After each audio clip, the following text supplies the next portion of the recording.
You know what the 1950s had that no other era in automotive history has ever been able to replicate? Character, style, and a beauty that spoke for itself. It was a golden decade where every car wasn't just a means of transportation, it was a declaration of identity, a symbol of status, freedom, and dreams on wheels. The V8 engines roared with power, the designs were bold, the chrome details gleamed like never before, and the open road became the perfect stage to show the world that the best was yet to come. Ford, in particular, knew how to capture the soul of that era, and it did so by creating some of the most unforgettable, innovative, and visually striking cars the world had ever seen. So, if cars with soul are your thing, if your heart beats faster with the twist of a key, if your skin tingles with the rumble of a V8, or if you simply love getting lost in automotive history, hit the like button right now and subscribe to the channel, because here we celebrate the very best in design, history, and the emotion that only true classics can deliver. Get your senses ready, because what's coming now is pure gasoline for the heart. 1955. Ford Thunderbird. Have you ever felt like a car could have a soul? I'm not talking about just a pretty design or a powerful engine. I mean something deeper. That spark that lights up when you see it, when you hear it, when you drive it. The 1955 Ford Thunderbird wasn't just a car, it was a declaration of identity, a revolution dressed in elegance, a whisper that became a roar, forever changing how America understood the pleasure of driving. It all started as a direct response. Chevrolet had launched the Corvette in 1953, and while it was a bold move, it didn't create the stir they had hoped. Ford watched, analyzed, but when it struck back, it did so with a masterstroke. The Thunderbird didn't try to imitate the Europeans like the Vet did. No, sir. Ford created something unique, a personal luxury car. And the result was simply irresistible. Just look at it. The clean, flowing lines, that long hood, the discreet yet seductive rear fins. It didn't scream for attention, but everyone looked. The wide, shiny grille seemed to smile at you. And that name, Thunderbird, a mythological creature of the skies, a symbol of power and mysticism. It was poetry on wheels. Beneath its elegant silhouette lived a 292 cubic inch Y-block V8 engine, producing 193 horsepower. That might not sound impressive today, but in 1955 it was more than enough, especially in a car that weighed less than 3,100 pounds. Its top speed was around 115 miles per hour, and it could go from 0 to 60 miles per hour in about 11 seconds. But more than numbers, the Thunderbird delivered feeling. Every acceleration was a caress with claws. Every curve, a dance between the road and your soul. The interior, oh man, the interior was pure glamour. Individual seats, aircraft-inspired instrumentation, and that touch of chrome that reflected the dreams of a generation. And let's not forget the standard AM radio, because every drive needed a soundtrack, right? Ford expected to sell 10,000 units in its first year. The result? 16,155 Thunderbirds sold in 1955 alone. A surge of excitement. People didn't just want a pretty car, they wanted a symbol. They wanted a lifestyle. Fun fact, even though the Corvette had a rocky start, the Thunderbird outsold it more than 23 to 1 that year. It was as if America said in unison, this is what we were waiting for. Today, a perfectly preserved 55 Thunderbird can fetch anywhere between $40,000 and $80,000. But you know what? Its real value isn't in the dollar signs. It's in what it represents. It's a reminder of a time when design had soul, and driving was an act of personal expression. But tell me something. If you could sit behind the wheel of a '55 Thunderbird today with that V8 purring softly under the hood, where would you go? Would you take it out for a Sunday afternoon cruise? Park it in front of your house just to admire it with a coffee in hand? Or keep it tucked away like a treasure in your dream garage? Tell me in the comments. I want to know what you would do if this gem were yours. 1959 Ford Galaxy. Now close your eyes for a moment.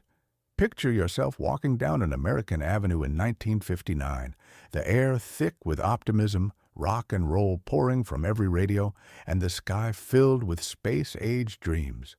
Suddenly, you see it. It doesn't approach, it lands. A mass of gleaming chrome, theatrical curves, and commanding presence. That's no ordinary car. It's the 1959 Ford Galaxy, the debut of a name that would become synonymous with American elegance. The Galaxy didn't tiptoe into existence. It didn't whisper to the world. It shouted with pride and style.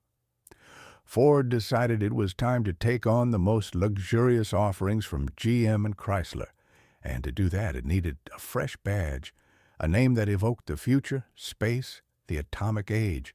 Galaxy, spelled with I, to make it even more exclusive. And boy, did they deliver. Visually, it was a rolling spectacle. The rear fins soared like wings, defying gravity. The long, low hood was framed by a wide, radiant grille that seemed to absorb sunlight. The sidelines flowed like air currents, and the chrome details, a symphony of reflections. The Galaxy didn't go unnoticed, even in the shadow of a skyscraper. But it wasn't just about looks. The most common engine was a 292 cubic inch V8 delivering around 200 horsepower. There was also the Thunderbird Special 352 V8, pushing up to 300 horsepower, for those who wanted more than just style. Top speed, around 112 miles per hour, 0 to 60 miles per hour, about 10 seconds. Not bad for a land yacht, tipping the scales at nearly 4,000 pounds. It was offered in sedan, coupe, and convertible variants, and in configurations like the Fairlane 500 Galaxy, Galaxy Club Victoria, or even the Skyliner with its electric retractable hardtop. Yes, a steel roof convertible that disappeared into the trunk with the push of a button. Sci-fi worthy technology in 1959. Fun fact, Ford chose the name Galaxy right in the middle of the space race. It was their way of saying, this isn't just a car, it's the future. And while this iconic design lasted only a couple of years, it left an unforgettable mark in automotive design history. Today, a '59 Galaxy in pristine condition can cost between $35,000 and $70,000, depending on the version and rarity. But the real value is in seeing it roll by, a blend of art, history, and pure chromed-out nostalgia. 1957, Ford Fairlane 500 Skyliner. Imagine for a second that it's 1957. American families are discovering the joy of long road trips. The country is breathing optimism, innovation, and boldness, and just when you thought you'd seen it all, Ford comes along with something straight out of the future, a car that, with the push of a button, tucks its entire hardtop roof into the trunk.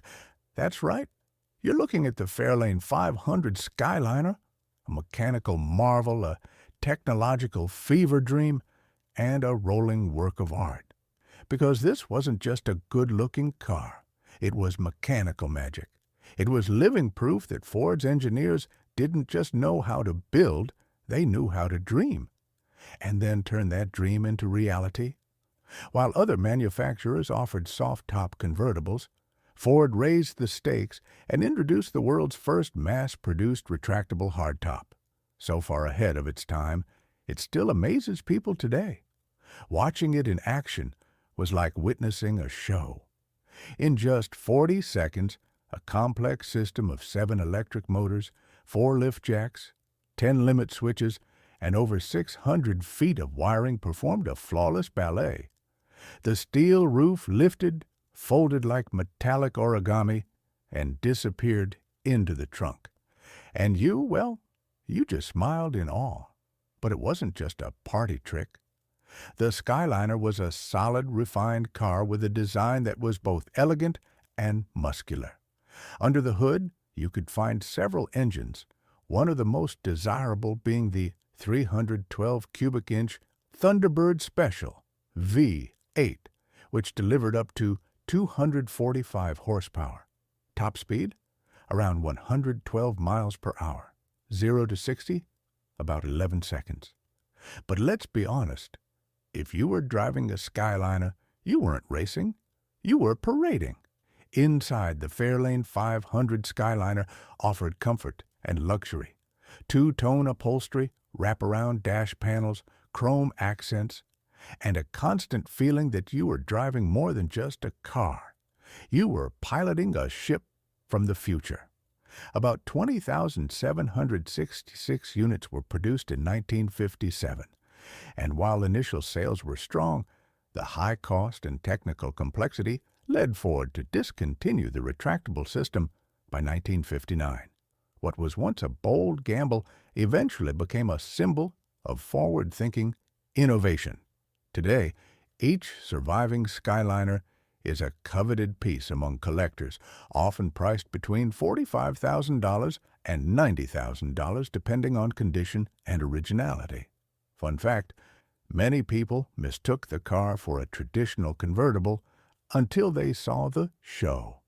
Even at car exhibitions today, when an owner activates the mechanism, a crowd gathers. Because yes, more than 65 years later, the Skyliner still steals the spotlight. 1952, Ford Mainline. Not every car that makes history does so through overwhelming luxury or revolutionary technology. Some leave their mark for something deeper, for being in the right place, at the right time, for the right person, with just the right soul. The 1952 Ford Mainline was exactly that. It wasn't designed to dazzle. It was built to bridge gaps. Between generations, between social classes, in a post-war America that was learning to dream again. After World War II, the automotive industry was going through a major transformation. The country needed cars that were reliable, affordable, and sturdy, something that could serve a young veteran seeking mobility just as well as a working-class family chasing new ambitions. And that's where Ford stepped in with the Mainline. Its base model, stripped of unnecessary frills but built with the heart of a warrior. Visually, the Mainline was sober but elegant. Clean lines, well-proportioned bodywork, and a front grille that seemed to say, "I'm not flashy, but you can count on me." It was the kind of car that didn't draw attention until you drove it, because beneath that simplicity lived one of Ford's mechanical gems, the legendary 239 cubic inch flathead V8. A mature design by then, but still beating strong. It delivered around 110 horsepower, and while that may sound modest, the engine was known for its reliability, easy maintenance, and that deep rumbling sound that thrilled even the most discerning ears. Top speed? About 90 miles per hour. 0 to 60? Around 15 seconds. It wasn't built for racing. It was built to get you there, and to get you there with style, dignity, and efficiency. A 6-cylinder option was also available for those seeking even better fuel economy, something highly valued during those years of rebuilding. What truly made the Mainline special was its social role. It was the first brand-new car for thousands of families. It was the gateway into the automotive world for a generation dreaming of stability. It came in coupe, sedan, and station wagon variants, always keeping prices low and features practical. It was the kind of car you'd see parked in front of a teacher's house, the local mailman's driveway, or the neighborhood shopkeeper's garage. It was a Ford, and that meant something. Fun fact, even though the Mainline wasn't luxurious, it did offer options like a heater, AM radio, and even Ford-O-Matic automatic transmission, making it versatile without breaking the bank. Most importantly, it helped democratize the American dream on wheels. Today, a well-preserved 52 mainline can cost between $15,000 and $30,000, depending on configuration. But beyond the price, owning one is like holding a quiet yet essential piece of the 1950s social fabric. Because not all heroes wear capes, some wear steel panels and V8 hearts. 1956, Ford F-100. Sometimes a car gets you from point A to point B, but a truck like the Ford F-100, it takes you somewhere else entirely, not just to a destination, but into a legacy, into identity, into history. Because this wasn't just any pickup, it was the pickup, a symbol of hard work, but also of style, of strength, but also of closeness, of the deep-rooted America that woke up every morning with its feet on the ground and its heart in the driver's seat. The 1956 model was the final evolution of Ford's iconic second-generation F-Series design, and for many, the most beautiful of all. One look was all it took to understand why. A taller, boxier cab that looked hand-sculpted, a panoramic windshield offering a wide view of the world, and, for the first time in a Ford pickup, doors that opened forward. A simple detail, but one that would make history. Under that muscular hood, the F-100 offered several engine options, but the star of the show was the 272 cubic inch V8, producing between 167 and 173 horsepower, depending on the setup. Sounds modest? Maybe. But remember, this was 1956. A truck with that kind of power was like a freight train with a city pass. Top speed hovered around 90 miles per hour, and it could haul over 1,500 pounds, more than enough for the average worker, the farmer, the delivery guy, or the dreamer who just wanted something strong with soul. And speaking of soul, there's something truly special about the 56 F-100. It had character. It wasn't just a tool, it was a companion. Many owners gave them names, washed them on Sundays, parked them with pride in front of the house, and often they were passed down through generations like family heirlooms. One highly sought-after feature today is the so-called big back window, an optional version with a large curved rear glass that not only improved visibility, but also gave the truck a unique visual flair. That detail, along with the vibrant color palette Ford offered, like meadow green or vermilion, turned the 1956 F-100 into a functional but absolutely charming pickup. Fun fact, while it was originally a workhorse, today it's one of the most coveted classic pickups among collectors and restorers.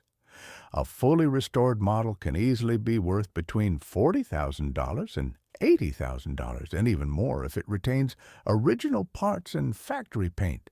Now tell me, did your family ever own an F-100 like this? Maybe your dad, your grandfather, or even a neighbor drove one with pride? These trucks weren't just vehicles. They were part of people's lives. Every F-100 carries a story, a load, a journey, and we want to hear yours. Drop it in the comments. What memories does this gem on wheels bring back for you? Did you drive one, admire one, or maybe you dream of restoring one someday? 1950, Ford Custom Deluxe. Sometimes a car doesn't need to shout to be heard. It doesn't need massive fins or heaps of chrome. It just needs to arrive at the right moment, with the right attitude.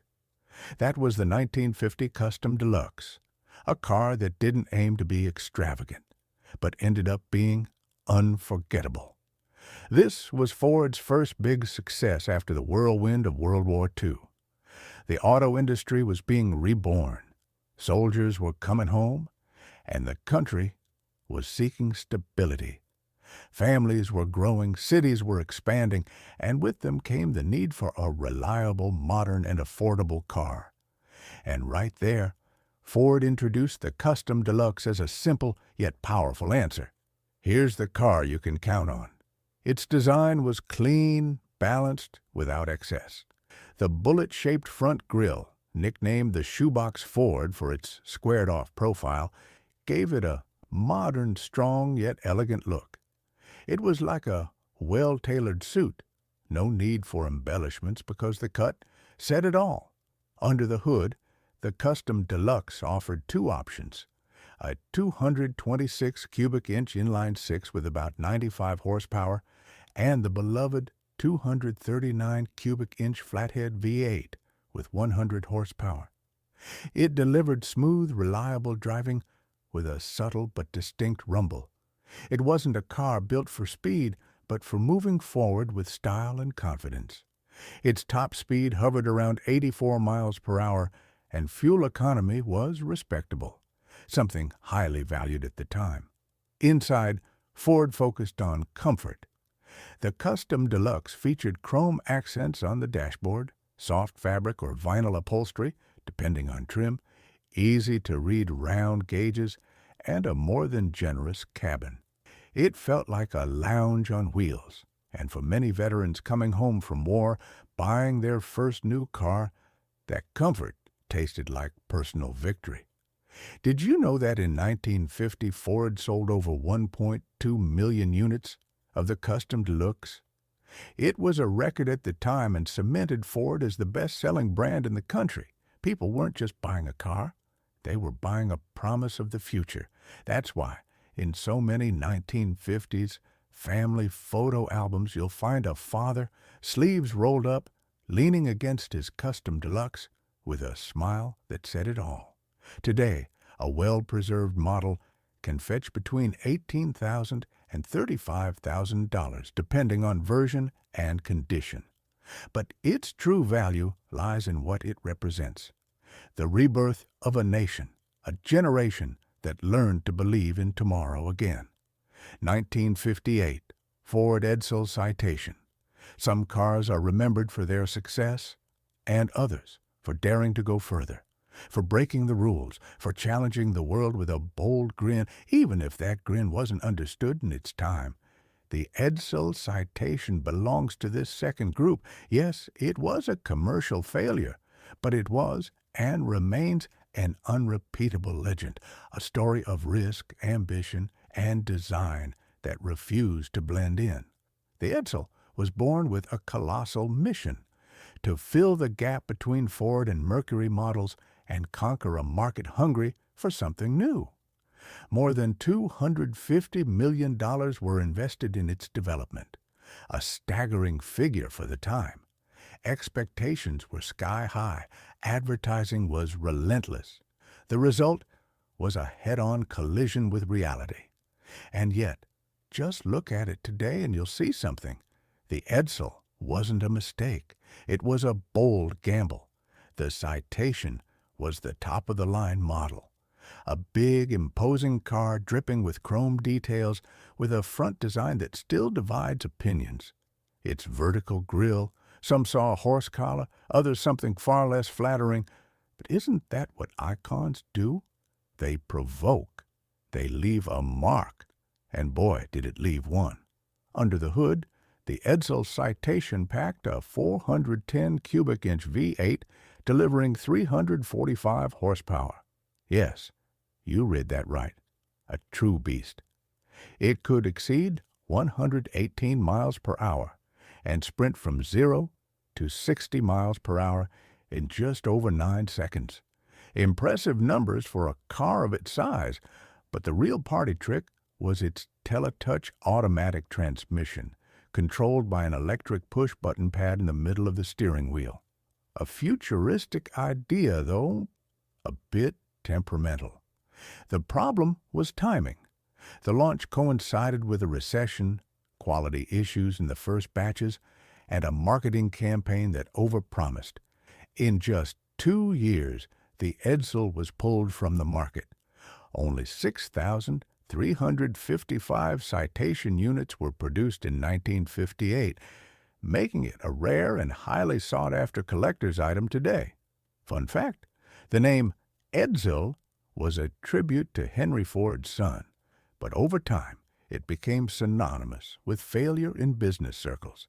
And yet, today, when an Edsil shows up at a car show, people stop, they stare, they admire, because it takes courage to be different. And in that, the Edsil will forever be a winner. Now tell me the truth. Isn't it impossible to look at these Fords from the 1950s without feeling something in your chest? It doesn't matter if you lived through that era or simply admire it from afar.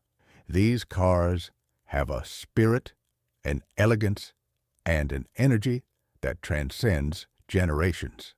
Now it's your turn. Tell me in the comments which of these models stole your heart, which one brings back memories, or which one you dream of having in your garage one day. And if you think we missed an unmissable classic, let us know. This channel isn't just mine. It's for everyone who loves soulful classics. Still craving more? Then click on the video on your screen right now and join us on another unforgettable ride. The most beautiful and legendary Chevrolets of the 1950s. Because if the Fords made you sigh, the Chevys will make you fall in love.